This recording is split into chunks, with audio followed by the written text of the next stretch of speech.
매주 주말 여러분들을 찾아뵙고 있습니다. 안녕하세요. 한밤의 기막힌 투자 주말 방송의 진행을 맡은 아나운서 정다영입니다. 저희 방송은요, 주식 잘 알려주는 동네 백수 오빠라는 코너로 진행되고 있는데요. 해외 증시 이슈와 파생 상품, 투자 전략뿐 아니라 히든 종목까지 드리는 방송이니까요. 끝까지 채널 고정해 주시길 바랍니다. 그럼 오늘 함께 하실 칼리 전문가님 모셔봤는데요. 인사 나눠보도록 하겠습니다. 안녕하세요. 네, 안녕하세요. 반갑습니다. 네, 이번 주 미국 증시는 다양한 이슈들이 혼합되면서 나타냈던 한 주였는데요. 산타랠리 기대감을 가진 채로 고용 지표들이 나왔고 기업 세일즈포스가 실적을 발표했고요. 원자재 시장에서는 오펙 플러스 회의가 있었고 파월 연준 의장의 발언도 있었습니다. 여기에 우리나라 이슈까지 반도체 섹터에 영향력을 가한 것을 생각하면 빅 이벤트는 없었지만 참 다사다난했던 한 주였는데요. 전문가님, 이번 주 어떻게 보내셨을까요? 네, 이번 한 주 정말 좀 복잡했었던 한 주였죠. 일단 우리나라 정말 좀 말도 안 되는 빅 이슈까지 있었고요. 거기에 따라서 일단은 좀 국제적으로 좀 영향이 있지 않을까 이렇게 좀 생각을 하면서 이제 미증시까지도 일단 좀 같이 체크를 해봤었는데, 야, 정말 우리나라 인기가 없습니다. 인기가 없었던 것처럼 우리나라는 힘들고 리스크가 크고 지금 이거 어떻게 해야 되지 해도 미증시는 끄떡이 없었다라는 거죠. 지금 일단은 좀 보시면 아시겠지만 현재 뭐 내용이나 해석으로 일단 좀 살펴본다라고 하더라도 전혀 뭐 끄떡없는 움직임을 좀 가져가는 모습입니다. 자, 이번 주 전체적으로 증시 상승 계속적으로 좀 보여줬었던 한 주였어요. 자, 특히나 이제 뭐 지난주 내용 자체로 좀 본다라고 했었을 때 좀 쉬어가는 한 주였다 이렇게 좀 표현을 드렸었는데, 이번 한 주는 다시금 신고가를 갱신을 했었고요. S&P는 벌써 50번 넘는 상승 흐름 자체 고점 갱신을 보여줬었던 한 해였습니다. 정말 좀 대단했었던 지금 일단은 한 주 주간이었었는데, 사실상 뭐 추세나 내용 자체는 더 지속될 가능성이 높다 이렇게 좀 보시면 될 것 같아요. 근데 그 상승이나 내용 자체가 좀 제한된 움직임을 가져가고 있다 이렇게 보시면 되겠습니다. 자, 일단 주간 브리핑으로 일단은 우리가 지금 S&P 맵을 한번 좀 보면서 일단 좀 살펴보시면요. 이번 한 주는 좀 눈에 띄게 추세가 좀 강력했었던 한 주였다라는 거죠. 그러니까 이제 역사상 신고점을 갱신을 하면서까지 지금 돌파 흐름 자체를 보여줬었던 한 주인데, 자세히 보면 이렇게 단기간의 과열 흐름 자체를 보여주면서 지수를 이끌었었던 내용들 자체가 이번 연도 혹은 이제 작년부터 해가지고 계속적으로 상승장을 이끌었을 때 보통 어떤 패턴을 보이냐면, 전반적인 섹터 다 상승 흐름 자체를 가져갔었을 때 이런 모습을 보이지 않습니다. 오히려 지난주 같은 결과 계속적으로 이제 상승 하락을 좀 반복했었던 결과 자체가 섹터 전반적인 반등 흐름 자체를 보여줬었다라고 하면, 이번 주 지수를 좀 강하게 끌어올렸었던 원동력이나 내용 자체 지금 딱 살펴보시면 아시겠죠. 우리가 알고 있는 이 M7 종목들의 눈에 띄는 상승이 보여줬습니다. 확실히 지금 현재 지수나 전체적인 시장 흐름 자체를 이끌어가는 것은 어쩔 수 없이 이 M7이 계속적으로 가져갈 수밖에 없다라고 보시면 될 것 같아요. 그럼 얘네가 크게 조정을 받아주면서 넘어가면 그 자본의 이탈 자체가 나머지 섹터로 넘어간다라고 했었을 때, 나머지 그동안 눌렸었던 섹터들, 크게 눌렀었던 섹터들 단기적인 반등은 있을지언정 결국에는 지수 하락을 견인할 수밖에 없다 이렇게 생각하시면 될 것 같습니다. 자, 지금의 상승이나 내용 자체 여기서 끝일까라고 하면 제 기준으로 본다라고 했었을 때는 아니다라고 생각을 하고 있습니다. 자, 뒤에 일단은 우리가 좀 준비한 내용 많으니까 거기서도 이제 좀 천천히 더 내용 자체를 좀 가져갈 텐데요. 자, 어쨌든 지금 현재 시장 자체는 끝이 아니다라고 생각하시면 될 것 같아요. 당연히 굉장히 좀 많이 올라와 준 시장이다 보니까 쉽진 않긴 하지만 결국에는 투기 과열에 대한 내용 자체가 계속적으로 좀 담아두고 있는 시장이라고 보시면 될 것 같아요. 특히나 이제 신규 접근이 계속적으로 좀 망설여지는 만큼 이런 구간대에서는 오히려 지금 현재 타이밍에서 꾸준한 상승을 보여줄 수 있고, 나 여기서 망설였는데 타이밍 놓쳤네 하고 더 끌어올려주는 순간 거기서 순응을 하면서 이제 우리가 접근을 했었을 때 이제 큰 손실을 보는, 역사상 큰 손실을 보는 고점 라인대가 될 수 있다 이렇게 생각하시면 될 것 같습니다. 지금 현재 비트코인도 그렇고 지금 일단은 자산 시장 지금 전반적으로 봤었을 때 과열 흐름 자체가 미국 시장 집중적으로 지금 일단 좀 보여주고 있다 이렇게 보시면 될 것 같습니다. 자, 특히나 뭐 M7 기준으로 다시 한번 좀 설명드리면 테슬라 일단 한 주 정도는 조정을 받았었던 주가 있었는데 다시금 반등 보여주면서 10% 넘는 상승 흐름 자체를 보여주고 있고요.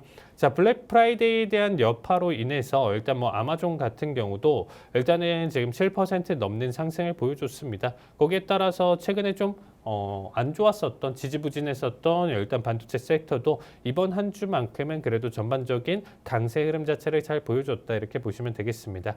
자, 그래서 일단 뭐 테크놀로지나 이제 컨슈머 지금 사이클리컬 같은 경우 3% 넘는 4%대까지 지금 강한 상승 흐름 자체를 보여주고 있는데, 자, 되려 이제 리얼 이스테이트랑 유틸리티, 에너지 같은 경우가 지금 일단 좀 낙폭을 보여주고 있습니다. 자, 섹터 전체적인 개수 내용 자체를 보면 7개 섹터가 하락을 하고요. 4개 섹터가 상승을 했는데 시장은 지금 크게 반등을 하고 있다. 그만큼 이 지금 상위 M7 종목에 포함되어 있는 섹터 기준으로만 지금 끌고 가더라도 지수는 상승할 수 있다. 굉장히 좀 비대칭적이죠. 조만간 쏟는다라고 하면, 정말 하락장이 나온다라고 하면 굉장히 좀 무서울 가능성이 있다 보니까 어쨌든 좀 기준점을 잡고 여러분들이 매매 관점을 세우셨으면 좋겠습니다.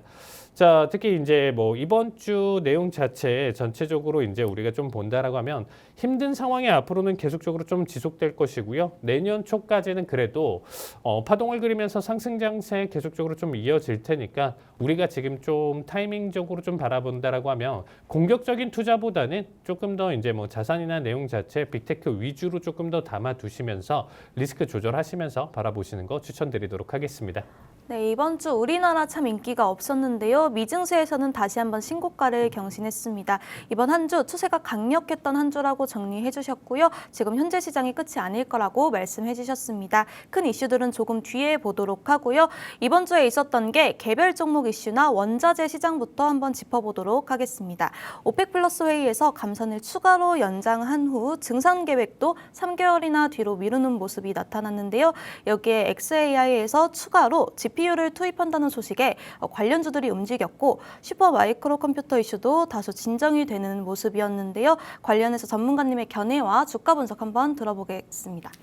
네, 일단 슈마컴은 사실상 길쭉 반등이라고 좀 보시면 될 것 같아요. 일단 슈마컴 내용 자체로 좀 살펴본다라고 하면 워낙 안 좋았어요. 일단은 계속 이제 회계법인이 이제 좀 사임도 하고 더 이상 답이 안 나온다. 이 기업은 지금 완전히 뭐 지금 거짓말 투성이다. 이렇게 하면서 주가가 고점 대비 거의 8, 90% 낙폭을 보여줬었는데 그 내용 자체를 딛고 반등을 하다 보니까 여기서의 매수세나 내용 자체가 엄청 크게 느껴지는 거예요.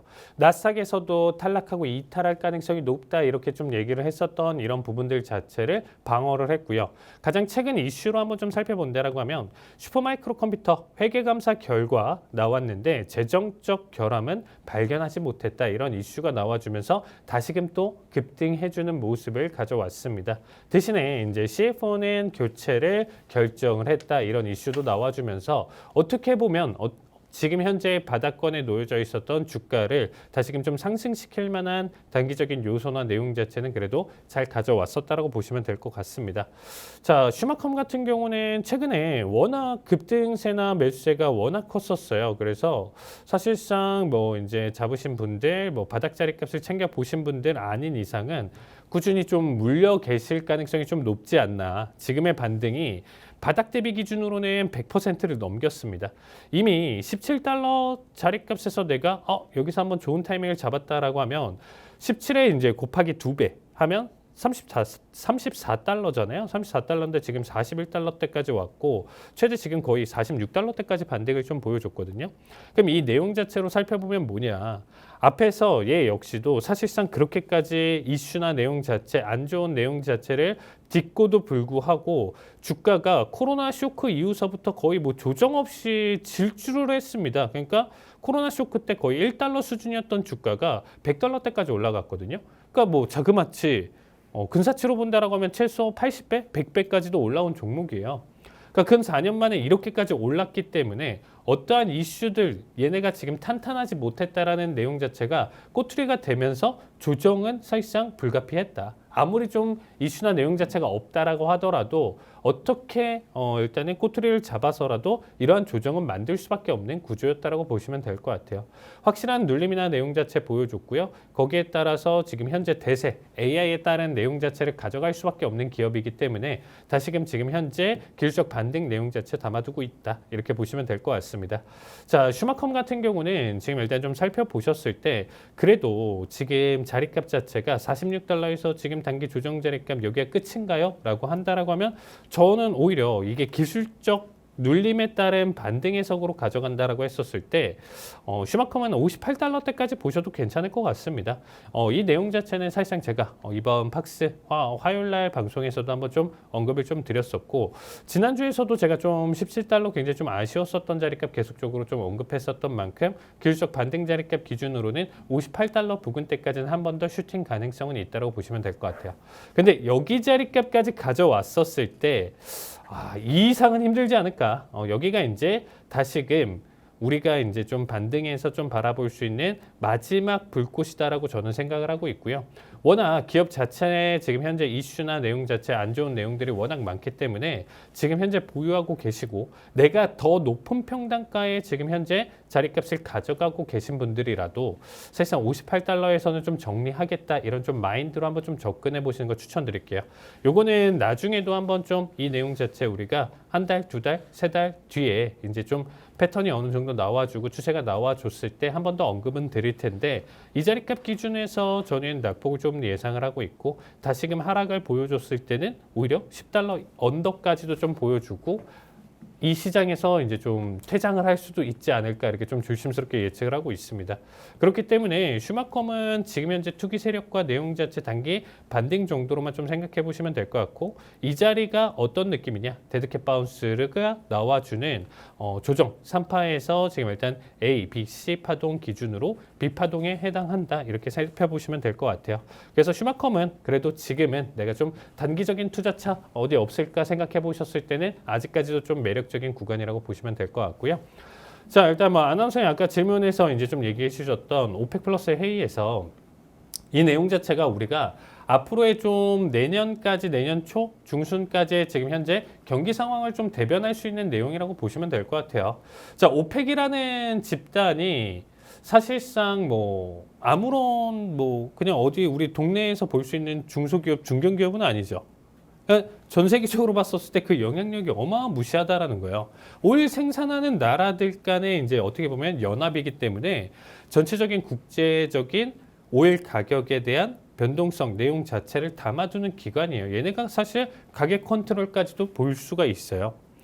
왜냐면 얘네가 우리 생산 안 하겠다, 증산 안 하겠다, 감산하겠다 뭐 이런 내용들 자체가 심하게 가져간다라고 하면 수요 공급에서 우리가 가격이 결정되기 때문에 공급 자체를 아예 거의 차단 수준으로 막아놓는다라고 하면 가격은 폭등할 수밖에 없는 구조예요.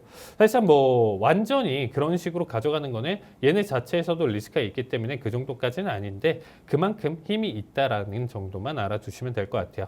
자, 오펙 플러스 증산 계획 3개월 추가 연장을 했습니다.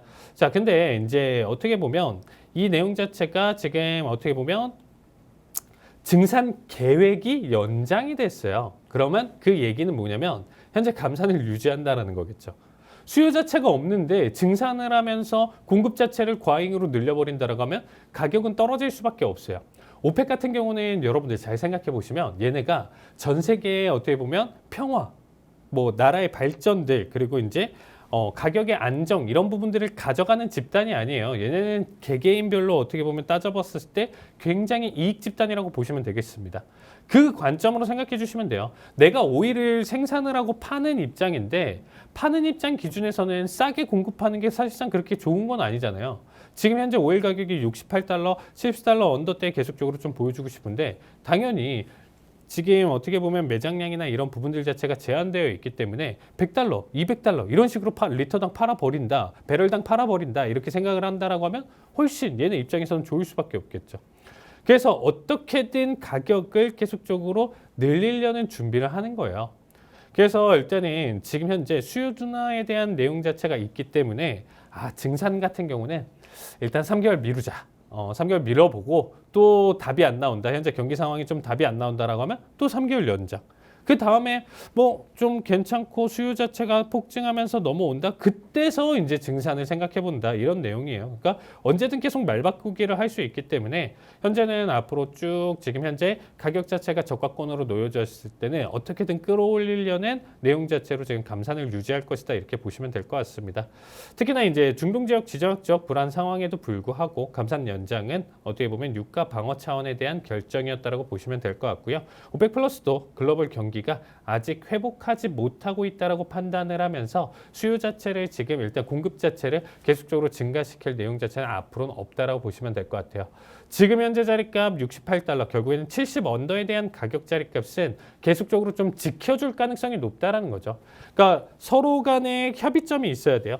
우리가 100달러, 200달러가 넘어버린다라고 하면 리터당 가격이 또 어마무시하게 천정부지로 치솟을 수가 있거든요, 아나운서님. 그러면 지금 현재 휘발유 자체가 대략적으로 한 1,600원 선에서 지금 일단 좀 가져가고 있는데 이게 2,600원, 3,000원 리터당 이렇게 되면 내가 그동안 5만 원 주유를 하면 운행할 수 있는 게 기본적으로 있잖아요. 뭐 300km가 됐든 일주일을 쓸 수 있다. 이게 3일로 바뀌는 거예요. 그냥 이게 굉장히 부담스러울 수밖에 없겠죠. 네. 근데 이제 개인 같은 경우는 이거 좀 부담스러워하면 사실상 좀 줄일 수 있어요. 뭐 내가 뭐 외곽 쪽으로 여행을 간다던가 아니면 뭐 내가 이제 출퇴근 용도로 쓰는 거를 조금 빈도를 줄인다던가 이렇게 좀 컨트롤할 수 있는데 생업에 연결돼 있는 뭐 택배라든지 화물이라든지 이런 부분들 자체는 줄일 수가 없잖아요. 그러면 이렇게 생각하시면 돼요. 내 유류비 자체가 뭐 이렇게 화물 업계 이제 하시는 분들 같은 경우 뭐 많이 쓰시는 분들은 뭐 500만 원도 쓰고 뭐 600만 원도 쓰시는데 이분들의 가격 부담이 굉장히 크게 들어갈 수밖에 없는 거예요. 그렇게 됐었을 때. 어떻게 보면 플러스 알파 수준 자체가 500만 원이든 게 700만 원이 되면 한 달 뭐 하고 빼고 이렇게 가져갔었을 때 남기는 게 원래는 뭐 500만 원을 남겼다라고 하면 300만 원도 안 남긴다? 이러면 일할 이유가 없잖아요. 그렇죠? 그때부터가 이제 뭐 파업이 나와주고 뭐 물류 가격 올라가고 이런 이슈가 나와주면서 인플레를 다시금 자극을 시킬 수 있다라는 거예요. 택배비, 뭐 운송비 이런 게 플러스 알파가 된다라고 하면 결국에는 그 부분 자체가 물건 가격 자체에서 플러스 알파가 될 수밖에 없어요. 그래서 우리가 지금 인플레이션이 끝났다 이렇게 좀 생각해 보실 수가 있는데 이러한 리스크나 내용 자체가 정말 또 크게 화두가 된다라고 하면 다시금 크게 내용 자체가 나올 수 있기 때문에 오일 가격은 사실상 단발적이긴 아니지만 추세가 굉장히 크게 보여주면서 다시금 오버슈팅이 나와준다라고 하면 물가에 대한 걱정을 다시금 하셔야 되는 부분이에요. 그 부분 자체가 우리가 시장에서도 굉장히 큰 영향을 끼칠 수 있기 때문에 봐주시면 좋을 것 같고요.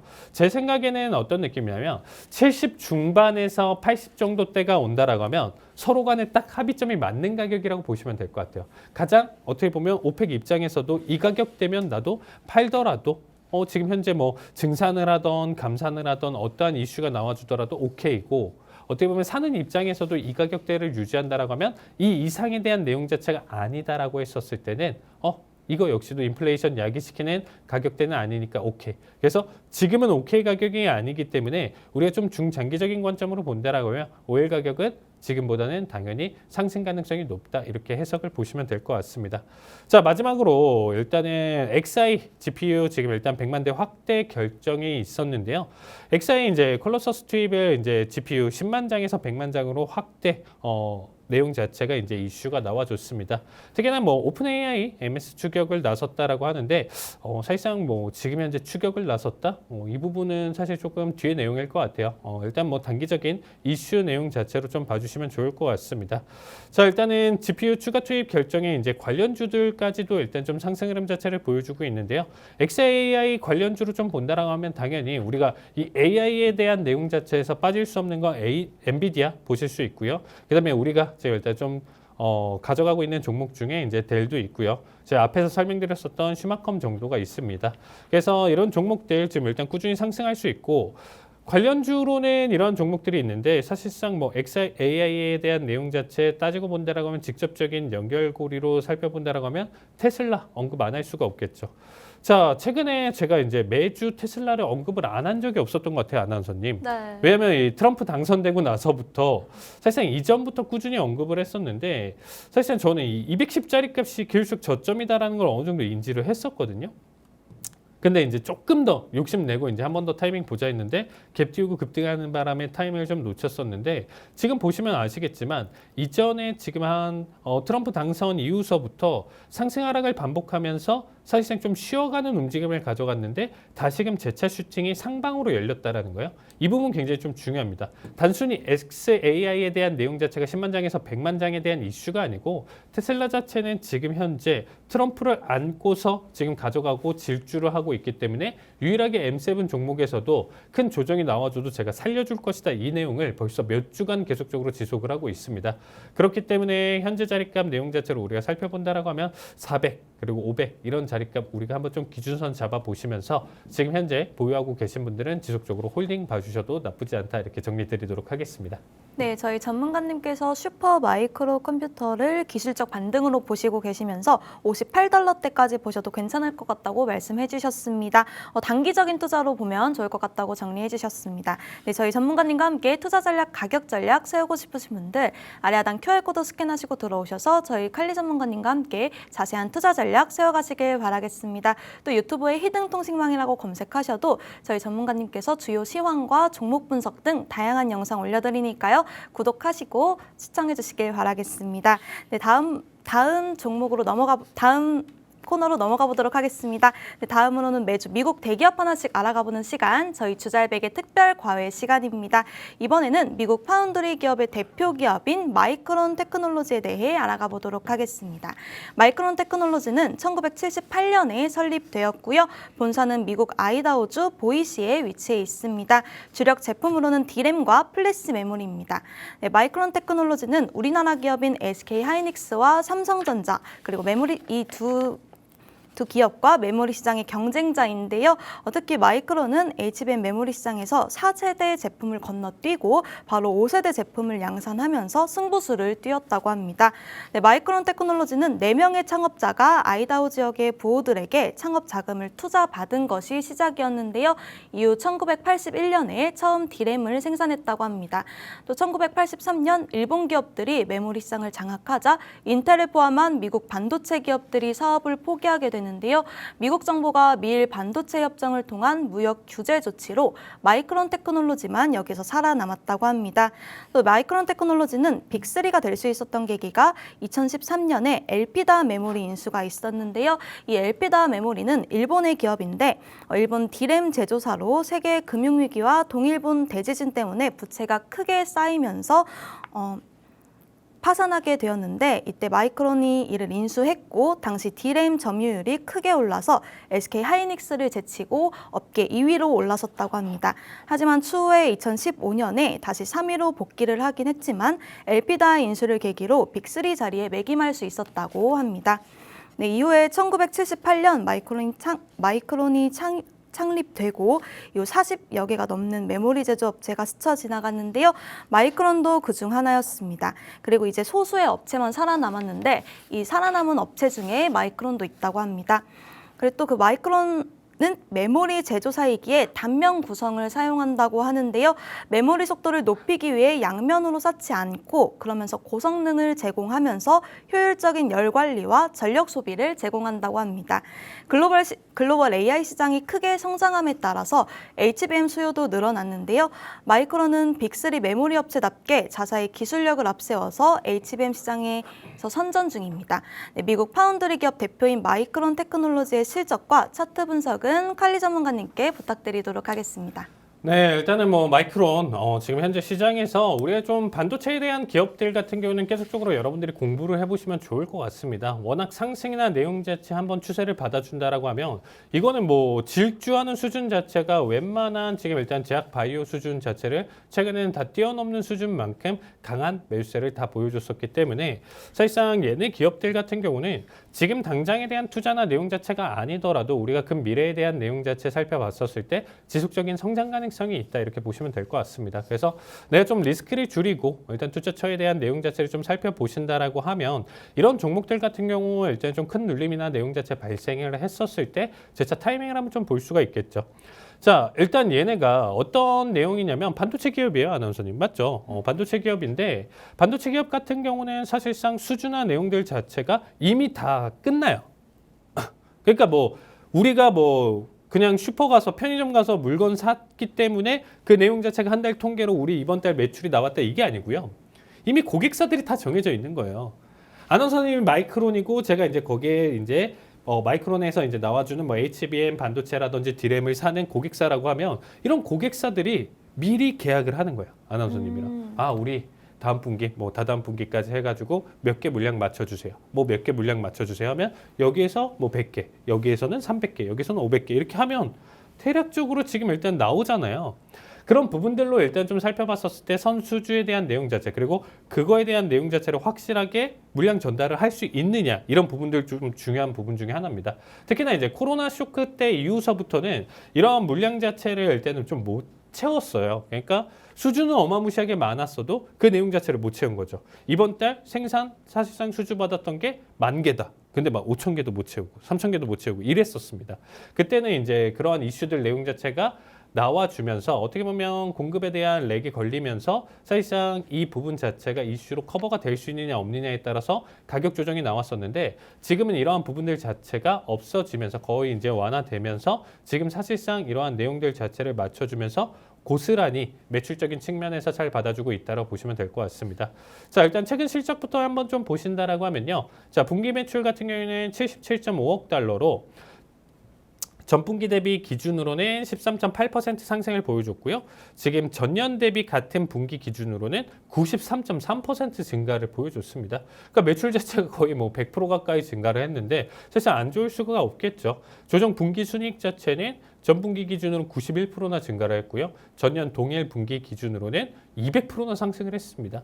그러니까 뭐 사실 기업적인 가치로 본다라고 하면 이 두 개가 사실 어쩔 수 없어요. 우리가 실적이나 내용 자체, 이제 재무 자체를 본다라는 것 자체가 세세하게 보는 내용들, 앞으로의 이제 성장 가능성 이런 부분들까지도 그리고 그런 부분들을 통계 삼아서 현재 주가가 지금 적절한지, 저평가인지, 고평가인지를 내는 방식들 자체가 우리가 이제 재무를 보는 방식 중에 하나인데 그런 거 다 필요 없이 우리가 간단하게 생각해 보면 니네 잘했어, 안 했어, 니네 매출 좋아, 안 좋아, 전년 대비 성장, 전분기 대비 성장 어때, 그리고 가이던스 어때, 이것만 보더라도 직관적으로 우리가 단발적으로 지금 지속적인 상승 가능한지 하락인지에 대한 내용 자체를 우리가 힌트를 얻을 수 있다 보시면 될 것 같습니다. 자, 다음 분기 같은 경우 지금 일단 가이던스를 보셔서 아시겠지만 매출 87억 달러를 지금 좀 보여주고 있습니다. 이번 분기 매출이 지금 77.5억 달러가 나왔는데 무려 10억 달러 더 넘게 보여주고 있어요. 10억이 아니에요. 10억 달러에 공세계가 붙습니다. 여기 이제 조 단위로 이제 가는 거죠. 그리고 영업이익률 자체도 사실상 39.5%까지 나와준다. 이런 부분들 자체가 결국에는 시장에서 지금 계속적으로 이슈로 받아주고 있는 디램과 HBM 매출 성장에 이제 큰 기여를 가져가고 있다라고 보시면 될 것 같습니다. 대신에 이제 마이크론 최근 이슈나 내용 자체로 일단 좀 보시면 공급 과잉에 대한 이슈가 있어요. 이 내용 자체는 어떻게 보면 실적으로 지금 일단은 증명을 하겠다 내용 자체 지금 맞춰주면서 상승 흐름 자체를 지금 좀 잘 보여주고 있다고 보시면 될 것 같고요. 최근에 이제 좀 이런 이슈도 있어요. 아나운서님이 아까 좀 정리해드려서 아시겠지만 이제 어떻게 보면 HBM 기준으로 이렇게 좀 가져가는 이런 탑3 기준으로 본다라고 하면 이 마이크론이 계속 어떻게 보면 2등까지 뭐 치고 올라왔다 또 다시 3등으로 꺾이고 계속 이렇게 가져가잖아요. 사실상 뭐 대장은 아닙니다. 그러다 보니까 그래도 미국의 힘을 받아주면서 어떻게 보면 자국의 힘을 받아주면서 지속적인 성장을 보여주고 있는데 지금 딱 보시면 아시겠지만 삼성과 SK 엔지니어의 지금 이제 눈독 들이는 마이크론 뭐냐면 집 주고 연봉 더 올려줄게. 네 지금 현재 받는 거 더 줄 테. 이런 내용들 자체가 지금 좀 나와주고 있어요. 그래서 이렇게 해서 우리나라 기술력 이런 부분들을 더 빼와서 더 성장을 하겠다 이런 부분들이 일단 좀 나와주고 있는데 특히나 이번 주 일단 좀 안타까운 일이긴 하지만 마이크론 주식 같은 경우에 이제 어떻게 보면 한국 계엄령 상황으로 인해서 단기적으로 좀 혜택도 받아줬었다 이런 이슈 자체가 있습니다. 특히나 이제 트럼프가 중국 압박 속도가 이제 좀 한층 더 빨라서 필라델피아 반도체는 이제 5% 뚝이라는 이슈가 좀 있었는데 우리 좀 마이크론 주가 내용 자체를 좀 보면서 판단을 해볼게요. 그러니까 이제 상승과 하락에 대한 내용들 자체 좀 이슈를 받아주면서 그래도 바닥 대비 기준으로 이번 한 주 기준으로는 그래도 꾸준히 상승 흐름 자체를 좀 보여줬다라고 보시면 되겠습니다. 확실히 지금 좀 우리가 대장격인 뭐 엔비디아 같은 경우 그리고 이제 뭐 퀄컴, 브로드컴 이러한 기타 지금 일단 대장 종목들보다는 상승이나 내용 자체가 일단 좀 아쉬운 모습을 좀 보여주고 있고요. 반도체에 대한 내용 자체 지금 꾸준히 지금 보시면 아시겠지만 6분기 기준으로 얘는 계속적으로 좀 어닝 서프라이즈를 잘 보여줬습니다. 어닝 서프라이즈를 보여줬음에도 불구하고 상승분 대비 지금 일단 가격 조정이 일단 앞에서 좀 나와줬어요. 이 부분 자체는 얘네가 못해서가 아니고 앞에서 좀 설명드렸었지만 우리가 슈마컴에서 좀 바라봤을 때처럼 상승에 대한 내용 자체 기준점으로 본다라고 하면 이러한 조정 자체는 불가피하다.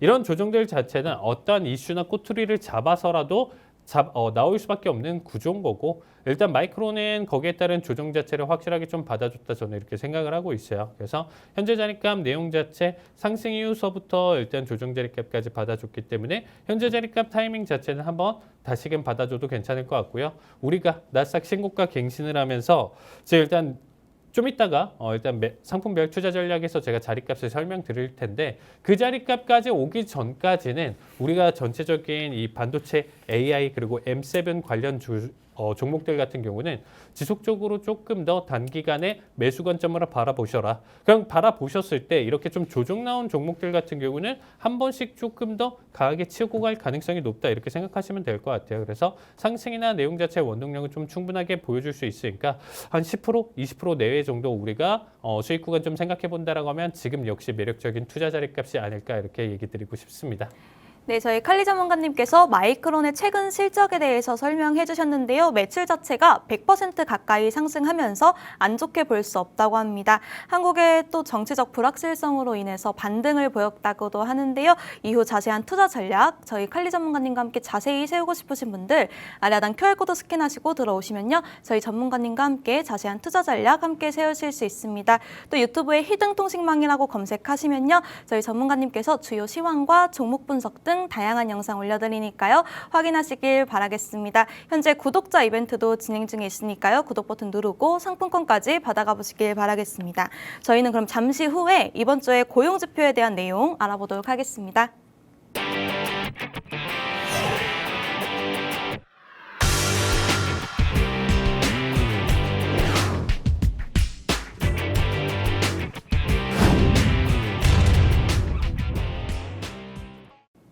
네, 지금부터는 본격적으로 굵직한 것들을 알아보도록 할 텐데요.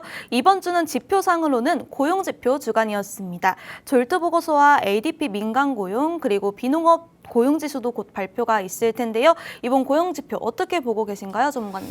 네, 일단 시장 자체가 일단 좀 어떤 느낌이냐면요. 여기서 사실상 급등락이 반복을 한다라고 하더라도 지표 데이터가 이제 뭐 급하게 이제 더 많이 오른다던가 떨어진다던가 이런 거에서는 사실상 당연히 조심을 해야 되는 부분인데 시장이 계속적으로 좀 그냥 지금 억지로 올리고 싶은가 봐요, 아나운서님. 이게 제가 진짜로 괜히 하는 말이 아니고 몇 년 동안 이 지표들을 사실상 저는 아침, 저녁으로 라이브 방송을 통해서 이 내용 자체를 계속적으로 가져가고 있기 때문에 사실상 실시간으로 매일매일 체크를 할 수밖에 없고요.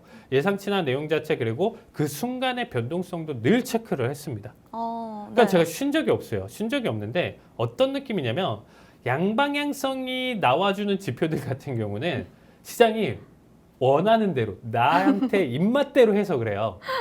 이게 어떤 느낌이냐면 이런 거죠. 그러니까 고용 자체가 좋냐 나쁘냐는 우리가 이렇게 생각해 볼 수가 있습니다. 일단은 시청하시는 분들도 한번 좀 이 생각을 해보실 수가 있는데 고용 상태가 좋다 안 좋다. 우리나라도 똑같은 예시예요. 지금 사람들이 실직 없이 다들 일 열심히 일자리가 지금 창출이 되고 일을 열심히 한다는 것 자체 그리고 실업률도 없고 거의 없고 지금 일단 평균적으로 이직도 잘 되고 이렇게 된다는 것 자체가 경제가 너무 좋다는 거예요. 경기도 좋고 너도 나도 돈 벌고 그만큼 너도 나도 돈을 버니까 그만큼 번 돈으로 소비 자체가 활발해지면서 또 기업들 자체 이익이나 내용 자체가 더 증가를 하면서 서로 윈윈 전략으로 계속적으로 상승을 가져가고 경기가 계속 확장되는 국면으로 가져갈 수가 있겠죠.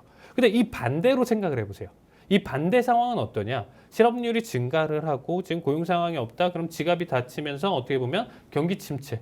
기업들도 내가 지금 당장에 돈을 못 버는데 내가 당장에 한 달에 50만 원도 못 버는데 나가가지고 쇼핑을 하고 뭘 하고 살 수가 있을까요? 아니면 그럴 수 없죠. 그렇죠. 그러니까 당장 내가 지금 삼각김밥을 사 먹을 돈도 없어. 만약에 이러면 외식이나 이런 부분들 자체 전체적으로 침체가 올 수밖에 없는 구조예요. 그럼 이렇게 됐었을 때 그거를 판매를 하는 일단은 자영업자나 기업 기준에서도 원래 매출 자체가 얼마 이상 뭐 3억이다 10억이다 이렇게 했었을 때 이게 30% 50% 이렇게 반토막이 난다라고 하면 기업 오너 입장에서도 본인이 책임지기는 힘든 거예요. 기업 자체 존폐 위기까지 갈 수 있으니까 그런 순간까지 온다라고 하면 또다시 사람들을 자를 수밖에 없고 그럼 또 실업률이 증가한 이렇게 잘린 사람들 자체가 소비 여력이 떨어지다 보니까 또 지금 구매 여력이 떨어지는 거고 이렇게 어떻게 보면 침체에 대한 내용 자체 그리고 경기 확장에 대한 내용 자체는 우리가 고용이 좋냐 안 좋냐로 판단을 해볼 수가 있어요. 근데 지금 시장은 어떠냐? 고용이 좋냐 안 좋냐 좋다? 그러면 지금 제가 설명했었던 어떻게 좀 유토피아적인 이러한 좀 이상적인 내용 자체로 시장이 흘러갈 거기 때문에 상승할 거야 이렇게 얘기를 하고요. 오히려 고용이 지금 조금 안 좋고 타이트함이 풀린다라고 하면 금리 인하에 대한 기대감 내용 자체로 또 설명을 하는 거예요. 그러니까 좋든 안 좋든 지금 현재 시장에서 원하는 대로 안 좋아? 그러면 이거대로 갈 거야. 그렇기 때문에 시장은 또 좋아질 거야. 이렇게 좀 어거지 해석이 같이 나온다라는 거죠.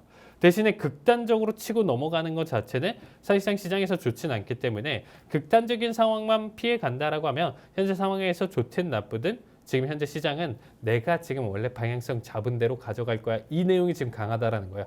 그걸 이번 한 주에서 저는 확실하게 보여줬다고 생각하고 있고요. 신고가를 계속적으로 갱신하고 있는 이 연말 시즌에 갑자기 찬물을 끼얹는 움직임 자체를 가져가긴 굉장히 좀 힘들다라는 거죠. 정말 뭐 러시아에서 정말 지금 좀 하면 안 되지만 핵에 대한 내용 자체를 더 크게 이슈화시키면서 부각을 시키면서 전 세계에 위협을 가한다. 이 내용 자체가 정말 심상치 않다라고 하면 이 내용 자체는 우리가 지정학적 리스크로 다루면서 시장이 한 번 더 크게 꺾어줄 수는 있지만 그럴 가능성은 굉장히 좀 적다라는 거죠. 그래서 그런 가능성이나 내용 자체 우리가 좀 살펴본다라고 하면 지표에 대한 데이터는 지금 현재 사실상 그냥 뭐로 가도 매수에 대한 방향성을 가져가기 위한 전략이다 이렇게 생각하시면 될 것 같습니다. 자, 그래도 우리가 좀 객관적으로 그래도 현재 상황을 판단해 볼 수는 있겠죠. 뭐로 가도 매수다라는 내용 자체로 본다라고 하면 지표 해석을 볼 필요는 없으니까. 자, 일단은 제조업 어떻게 보면 지금 현재 ISM 같은 경우 지금 일단 좀 살펴보시면 50 이상이냐 아니냐에 대한 내용 자체로 좀 판단을 해봤을 때 위축 국면이냐 확장 국면이냐로 판단하는데 지금 48이 나왔어요. 그러면 이거는 위축 국면이긴 하지만 이전치 44 대비 기준으로는 높은 수치가 나왔기 때문에 다시금 50을 돌파할 기미가 보이기 때문에 회복세로 보인다 이렇게 보시면 될 것 같고요. 서비스업 같은 경우는 지금 현재 어떻게 보면 확장 국면이나 전월 대비 소폭 하락을 지금 일단 좀 가져갔다 이렇게 보시면 되겠습니다. 자, 제조업 물가는 낮은데 서비스업 물가는 높아서 좀 양방향성 해석을 가져갔었던 한 주로 보시면 될 것 같고요. ADP 민간 지금 비농업 부분 같은 경우는 지금 현재 좀 둔화세를 보여주고 있다 이렇게 보시면 될 것 같습니다. 자, ADP 같은 경우는 거의 뭐 이번 한 주 기준으로는 영향력을 크게 끼치진 못했었고 비농 같은 경우가 지난주에 굉장히 큰 쇼크를 보여줬었는데 이거 좀 잘못된 데이터다. 어떠한 이슈 때문에 뭐 파업 이슈나 이런 부분들 때문에 잘못된 데이터이기 때문에 그렇게까지 영향을 끼치진 않아 이렇게 얘기를 했어요. 그래서 지난주에는 이제 어떻게 보면 12,000 수치가 나와주면서 뚝 떨어졌었는데 이번 한 주 기준으로 본다라고 하면 10만 대까지 20만 대까지 지금 예측을 회복하는 거예요. 그래서 전월 기준으로 본다라고 하면 어마무시하게 쇼크가 나와주지만 사실상 전월 기준에 대한 내용 자체가 워낙 쇼크를 가져갔었고 이슈가 있었다 보니까 전에 있었던 이전치 그 전월치 기준으로 20만 지금 기준으로 좀 본다라고 했었을 때 사실상 이번 주 비슷한 수치로 일단은 좀 예측이 된다 보시면 될 것 같습니다.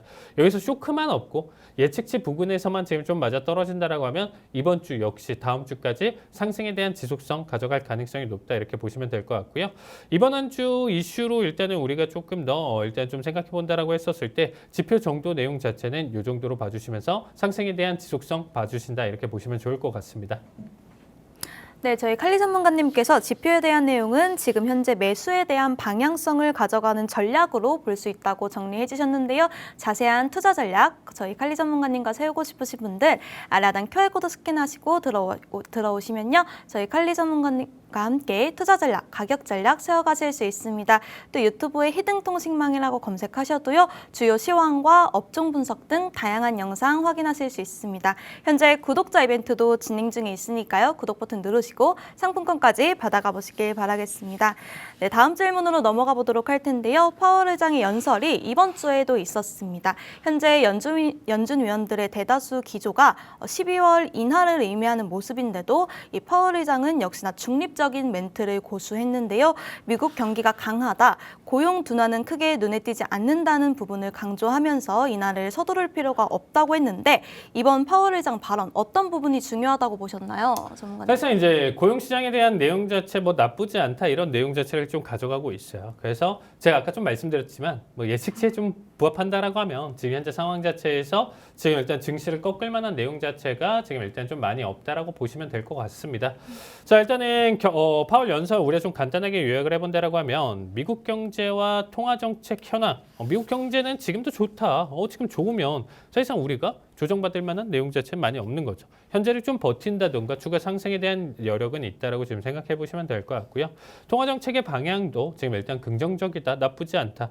그리고 실업률은 여전히 좀 낮은 상태를 유지를 하고 있는 상황이고 그만큼 경기 좋다. 그리고 인플레이션도 진전을 보이고 있어. 라는 얘기를 했는데 글쎄요. 결국에는 이거는 조금 더 시간 문제긴 하지만 결국에 좀 뒤집힐 가능성은 저는 있다라고 생각하고 있습니다. 자, 재정리랑 뭐 예산 문제, 미국 예산 지속 가능하지 않은 상태고 수입 지출 균형 필요하다라는 얘기를 좀 했습니다. 장기적 경제 안정성을 위해서 해결이 좀 필요하다는 얘기를 좀 가져왔고 이민과 경제 성장 2023년 경제 성장의 주요 요인은 높은 이민율이었다. 근데 이런 부분들 자체가 좀 트럼프 당선 이후서부터는 사실 확 바뀔 가능성이 있기 때문에 이런 경제 성장이나 내용 자체를 한번 또 어떻게 보면 우리가 잠시 정체기를 겪을 가능성이 있다 이렇게 생각해 주시면 될 것 같습니다. 기타 이슈로는 비트코인은 달러의 경쟁자가 아닌 저 역시도 계속적으로 몇 년 동안 얘기를 좀 드렸었던 내용 중에 하나인데 금의 경쟁자이며 투기자산은 지금 일단은 투기자산이라고 지금 얘기를 했습니다. 그 이슈로 인해서 일단은 좀 코인 자체가 10만 달러를 넘었음에도 불구하고 다시금 9만까지 다이렉트 좀 하락을 가져갔었던 내용이지 않았었나. 어떻게 보면 좀 파월 연설에 대한 내용 자체도 좀 단기간으로 좀 조정에 대한 트리거가 됐지 않았나 이렇게 좀 생각하고 있습니다. 자, 일단 노동시장 데이터의 변동성은 어떻게 보면 계속 이런 부분들이 좀 만들어지고 있었어요, 아나운서님. 이게 발표를 하잖아요. 그러면 뭐 이번에는 30만이 나왔습니다. 뭐 노동시장에 대한 데이터 비농지표가 40만이 나왔습니다. 이러면 그걸 믿어야 되잖아요. 근데 다음 달 기준으로 또 보면 그때 발표치가 또 조정이 돼요. 그러니까 이번 뭐 당장 오늘날 비농지표가 만약에 20만이 나왔다라고 하면 뭐 우리가 그 데이터를 믿고 이제 앞으로의 방향성을 정하잖아요. 근데 다음 달 딱 기준을 보면 20만 틀렸어. 15만이야. 알고 보니까. 이렇게 바뀌어요. 그럼 이런 게 계속적으로 나와준다라고 하면 신뢰도를 잃어요. 지표 자체가. 그만큼 신뢰도를 잃는다라는 것 자체가 한 주 기준, 한 달 기준의 좀 방향성에서 좀 틀어질 수 있기 때문에 이런 부분들이 계속적으로 나와준다는 거는 시장에서 좀 또 우려를 표하면서 질문으로 좀 나와줄 수 있었던 부분인데 이런 데이터 변동성 내용 자체가 우리 때문이 아니고 응답률이 낮아서 그래. 이런 데이터 조사를 하는데 낮은 응답률의 결과로 일단 좀 볼 수가 있고 뭐 이 부분 자체는 뭐 단기간에 지금 일단은 소화시킬 수 있는 부분은 아니다 이렇게 보시면 될 것 같습니다. 자, 일단은 트럼프 대통령의 관세 제한을 모델링 통해서 지금 현재 분석 중이다라고 하는데 사실상 이런 내용 자체를 가져간다는 거는 리스크가 크게 가져갈 수 있다 이렇게 생각하시면 될 것 같습니다.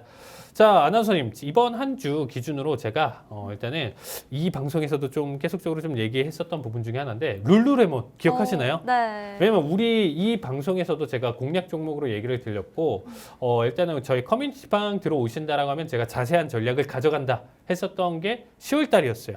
10월 11일 이때쯤이었던 것 같은데 룰루레몬이 일단 녹화일 기준 목요일 날 실적 발표를 했는데 어닝 서프라이즈를 잘 보여줬습니다. 그래서 일단은 우리가 좀 제가 그때 당시에 10월 달 기준 데이터였기 때문에 우리가 이제 좀 설명을 드리면요. 그때 당시에 이제 시초가 기준으로 이제 타이밍을 좀 봤었던 자리값 기준이 대략적으로 272달러 수준이었어요. 그러니까 270달러 초반이었죠. 이때 당시부터 이제 타이밍을 좀 보면서 일단 좀 가져왔었는데 사실상 얘가 제가 이제 목표가를 310달러 그리고 2차 최종적으로 377달러를 가져왔었는데 사실상 지금 310달러는 이제 처음에 이제 설명드렸었던 자리값 기준으로 거의 한 10거래일 정도 안에 이제 좀 터치를 하면서 단기적으로 1차 정도 물량을 이제 좀 정리를 할 수 있었던 시기를 가져왔었고요. 오늘자 기준으로 지금 녹화일 당일 기준으로 시간의 기준으로 9% 이상 폭등을 보여주면서 정확하게 제가 딱 설명했었던 지금 2차 청산 자리값 지금 정확하게 377달러를 터치를 보여주고 있습니다. 그래서 270 초반에서 이 가격대까지 무려 100달러가 올라와 준 상황이고요. 단 2달 만에 이렇게 보여줬습니다.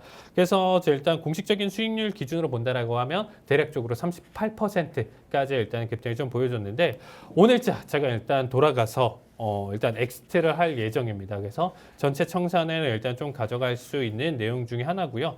아마 이제 좀 요가나 뭐 이제 필라테스 이렇게 좀 하셨던 분들, 강사분들 제가 필라테스를 하거든요, 아나운서님. 정말요? 그래서 이제 강사님한테 물어보니까 본인은 7, 8년 전부터 이 주식을 산 게 아니고 이 브랜드를 계속적으로 샀다고 하더라고요. 그래서 주식을 살 걸 이렇게 굉장히 좀 주식을 샀었어야 아쉽게 되는데. 얘기를 하는데 사실상 제가 이거 3년 전부터 그리고 최근까지 해서 굉장히 좀 긍정적으로 봐온 기업인 만큼 이번 역시도 긍정적으로 좀 잘 나와줬던 것 같습니다. 그래서 일단은 우리가 지금 일단 좀 가져가고 있는 공략 종목들 지금 일단 좀 나쁘지 않은 흐름을 좀 가져가고 있기 때문에 이번 주 역시도 일단 좀 준비를 했습니다. 잘 모르시는 분들 계실 텐데 일단 이 주잘백 기준으로도 제가 계속적으로 5분 영상으로 이 히든 종목을 계속적으로 또 따로 공개를 드리고 있습니다. 그래서 이 종목들 궁금하신 분들은 참여를 해주시고 유튜브 참여를 해주신다라고 하면 여기서 제가 한 주마다 계속적으로 공략 가능한 종목들 계속적으로 올려드리고 있기 때문에 참여해 주신다라고 하면 이 정보 받아주실 수 있습니다. 그래서 아래 하단 QR코드 그리고 이제 우리 유튜브 히든 통신망 검색해서 오신다라고 하면 많은 정보 가져가실 수 있을 테니까 많은 참여 부탁드리도록 하겠습니다. 네, 저희 칼리 전문가님께서 파월 의장 연설에서 미국 경제와 통화 정책 현황과 재정 및 예상 문제, 이민과 경제 상황에 대한 발언 찝어주셨고요. 저희 전문가님 종목인 룰루레몬이 어닝 서프라이즈를 기록하면서 오늘 기준으로 9% 이상 폭등을 했다고 합니다. 저희 전문가님과 함께 자세한 투자 전략 세우고 싶으신 분들 아래 하단 QR코드 스캔하시고 들어오셔서 저희 전문가님과 함께 자세한 투자 전략, 가격 전략 세워가시길 바라겠습니다. 또 유튜브에 히든 통신망이라고 검색하셔도 저희 전문가님께서 주요 시황과 업종 분석 등 다양한 영상 올려드리니까요. 구독 버튼 누르시고 꼭 상품권까지 받아가 보시길 바라겠습니다. 네, 다음으로 해외 선물 상품별 투자 전략 세워보도록 하겠습니다. 전문가님 부탁드립니다.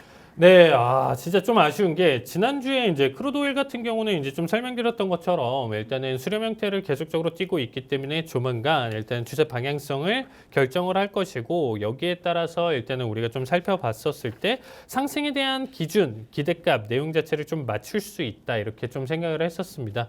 그런데 지금 일단 이번 한 주도 보시면 아시겠지만 예상했었던 지금 내용들 자체 나와주지는 않고요. 아직까지도 거의 뭐 한 점에 수렴할 것처럼 지금 일단 지속적으로 횡보 장세를 좀 가져가고 있습니다. 그래서 오일 가격 수요에 대한 둔화 내용 자체 아직 경기 회복 이런 부분들을 좀 못 가져가고 있기 때문에 감산 정책에 대한 지속성 내용 자체로 본다라고 하면 현재 자리값 기준으로 본다라고 했었을 때 아직까지는 유지지만 결국에는 조금 더 상승에 대한 내용 자체 확률이 굉장히 좀 높은 만큼 타이밍적으로 이 추세 라인대를 이탈하는 내용 자체 기준점으로 보셔도 나쁘진 않아요. 그래서 현재 어설프게 좀 들어가시지 마시고요. 상단 라인대를 터치하는 다음 주 기준으로 여러분들이 좀 보셨을 때 제 기준으로는 70을 좀 강하게 돌파하는 70.50달러 혹은 71달러 부근대서부터 시작을 보셔도 좀 나쁘진 않을 것 같습니다. 조금 더 안정적으로 보실 분들은 ETF 활용해서 봐주시면 좋을 것 같고요. 자, 골드 같은 경우는 지금 일단 좀 살펴보셨을 때 최근에 이제 비트코인이 거의 뭐 10만 달러 이상대까지 지금 폭등을 하면서 넘어가고 있기 때문에 오히려 골드 역시 정말 끝없는 사랑을 받았었지만 현재 와서 지금 좀 보신다라고 하면 조금 관심 밖의 움직임을 좀 가져가고 있어요. 그래서 이 내용 자체 제가 지난주에도 굉장히 좀 중요한 내용 자체 2693 이 자리값을 돌파하냐 마냐 굉장히 좀 중요한 자리값이라고 얘기를 좀 드렸습니다. 돌파 못하고 현재 자리값 횡보 자리값을 가져가고 있기 때문에 하락에 대한 조정 자리값 조금 더 일단 지속될 가능성이 있다 이렇게 보시면 될 것 같습니다. 자, 골드는 2600 언더까지는 지금 계속적으로 하락 가능성 높은 자리라고 보시면 좋을 것 같고요. 자, 그다음에 이제 나스닥 아까 이제 좀 설명드린다라고 했었는데 나스닥에 대한 고점 자리값이 지금 현재 22,300이라는 자리값이 계속 보여주고 있어요. 이 내용 자체는 제가 사실상 몇 달 전부터 계속적으로 좀 강조드렸 말씀드렸었던 내용 중에 하나였고요.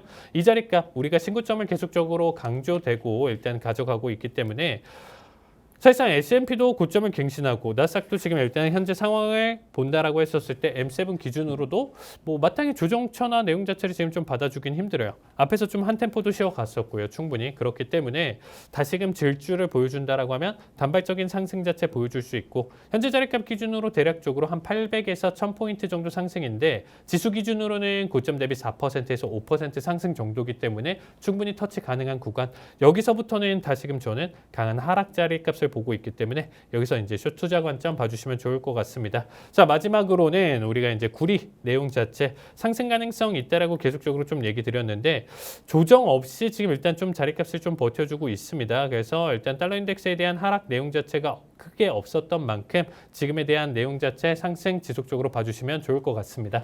네, 저희 전문가님께서 크루드 오일은 70.50달러 부근에서 보시면 될 것 같다고 말씀해 주셨고요. 골드는 횡보 자리값을 가져가고 있기 때문에 하락 가능성이 높다고 정리해 주셨습니다. 저희 한밤 주잘백에서 준비한 내용은 여기까지입니다. 본 방송에서 제공되는 정보는 투자 판단에 대한 참고 자료일 뿐이며 해당 종목의 가치 또는 상승과 하락을 보장하지 않습니다. 저희는 내일 밤 8시 30분에 다시 찾아뵙도록 하겠습니다. 시청해 주신 여러분 고맙습니다.